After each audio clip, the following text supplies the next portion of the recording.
G'day cocktail lovers. Going in the book this week is another of my favorite cocktails. This made my top 10 in 2024. It's called the Elixir Tropicale. The original recipe actually won a Bacardi cocktail competition a few years back to an Italian bartender, Maurizio La Spina.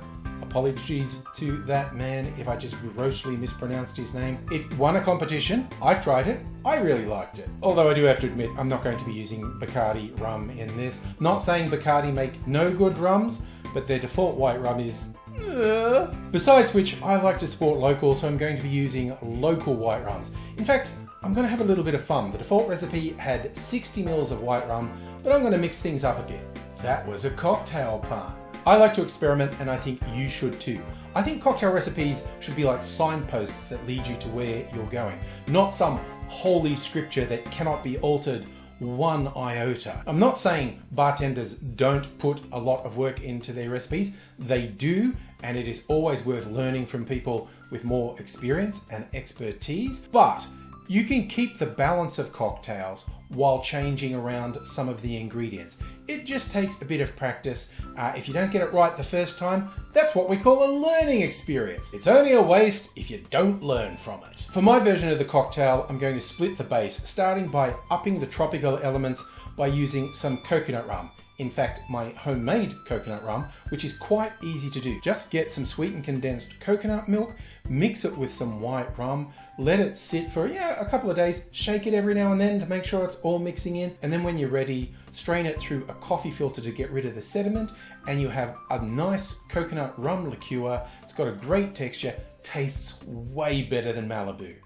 That's a pretty low bar, by the way. This coconut rum tastes great, but besides adding the coconut flavor and sweetness, it does actually dilute the rum, dropping the alcohol content. So to kick it up a notch, I am going to combine it with a local high-proof rum from the Killick distillery.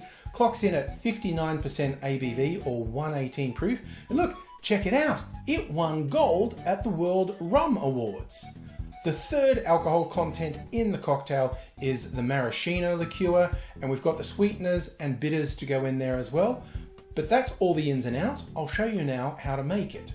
In a shaker, I'm putting 30 mils of my coconut rum, then 30 mils, 1 ounce of my high proof white rum, then half an ounce or 15 mils of lime juice, and 2/3 of an ounce or 20 mils of orgeat, then 1/4 of an ounce, 7.5 mils of maraschino liqueur, then 3 dashes of bitters, aromatic bitters, and I'm dropping in 3 mint leaves. Add ice to the shaker, shake that for 10 to 15 seconds to chill and dilute the drink. Then I'm fine straining that into a chilled Nick and Nora glass, and you can garnish that with some freshly grated nutmeg if you like. You can see it picks up quite a bit of color from the aromatic bitters. So even visually it looks quite different to a standard daiquiri, but let's give it a taste. Oh, it is living up to my memories. This is a smooth, creamier feeling drink than a standard daiquiri, and those mint leaves are a nice touch.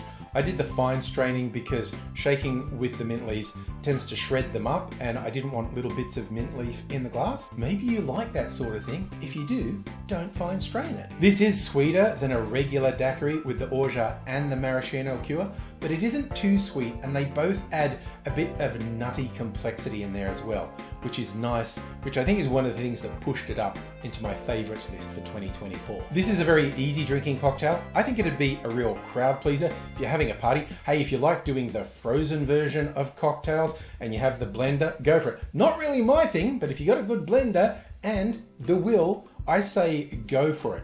Whether you're having it as a one-off or kickstarting a party with it, I really think this would appeal to a very broad range of drinkers. It's sweet, it's got the rum in there, it's got a lot going on. And like I said, it's a bit softer than a daiquiri as well, so a bit more approachable for some people, but it's got great flavors. It is still one of my favorites. It's called the Elixir Tropicale. Cheers.